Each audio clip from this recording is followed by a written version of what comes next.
situated in the valley of the Kura River, is Tbilisi, the capital city of Georgia.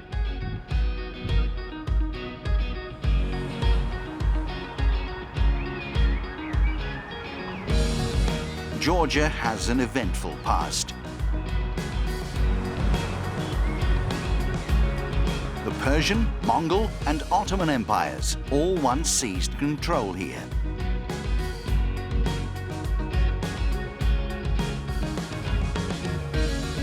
From 1921 to 1991, Georgia was part of the Soviet Union. In the latest of our series of reports from this land, we turn our attention to the sport of shooting. During a professional career that so far spanned over 4 decades, 48-year-old pistol shooter Nino Salukvadze has won 12 European, 9 world and 3 Olympic medals.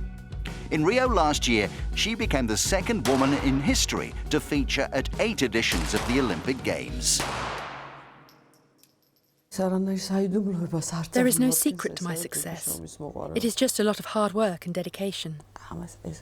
Obviously, it is nice to have competed in so many Olympics, but I am a bit disappointed that due to lack of infrastructure in our country, my potential was perhaps not fully realised. Following Seoul, Nino claimed gold at every European and World Championship until 1991. However, it's the bronze medal that she won at the 2008 Beijing Olympics that perhaps holds the greatest significance for the people in her homeland. Nino became the first and as yet only woman to medal for Georgia as an independent nation.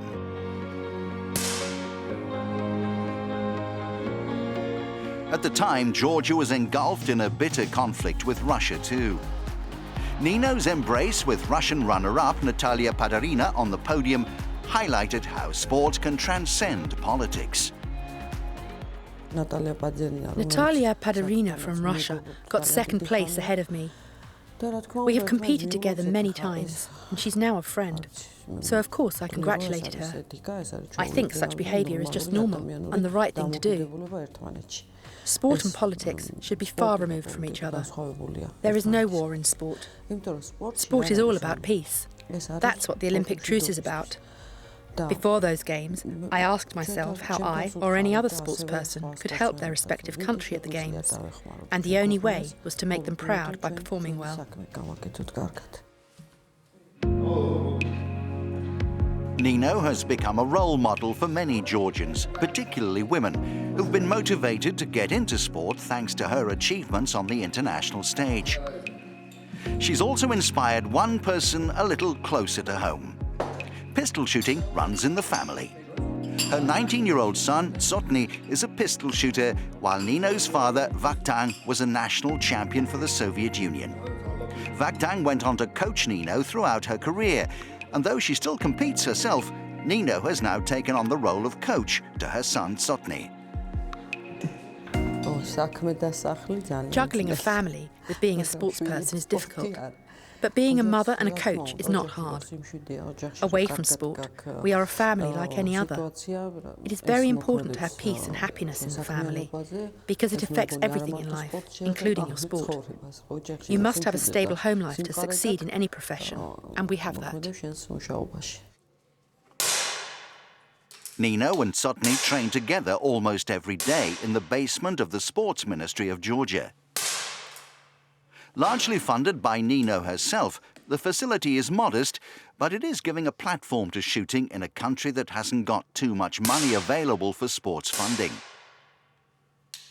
Having someone with the experience of Nino about, though, is invaluable. I learn something new from her every day, not just in sport, but in life in general. My mother is an example of how to become a good shooter and how to lead a good life. It would be difficult to find a better athlete and person than her. Tsotne managed to qualify for the Rio Olympics following a 6th place finish and personal best at the European Championships. It was my 8th Olympic Games in Rio. which was already a great achievement. For years, though, it had been my dream to find someone else that I could help to qualify and compete alongside me at the Olympics in shooting. We've introduced a lot of people to the sport, but it turned out the first person besides myself that qualified in shooting was my son, Tsotne. I was very happy that someone else was representing Georgia in shooting, and of course, it was even more special that it ended up being my son. It was a huge moment, not just for me and my family, but for the wider Olympic family too. It was the first time in history that a mother and son had competed together. I was very motivated in the build-up to those games, knowing history could be made. I put more work into my training and I altered my lifestyle in the build-up to the Olympics. Looking back, I can honestly say that those few days spent at the Olympic Games were the best days of my life so far.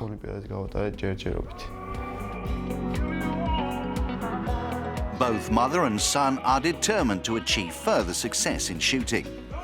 With a balanced home life and fierce drive when at the range, the future looks bright for the pair.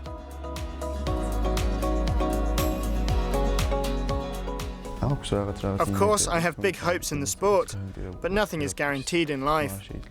I really can't say what the future holds. Let's wait and see.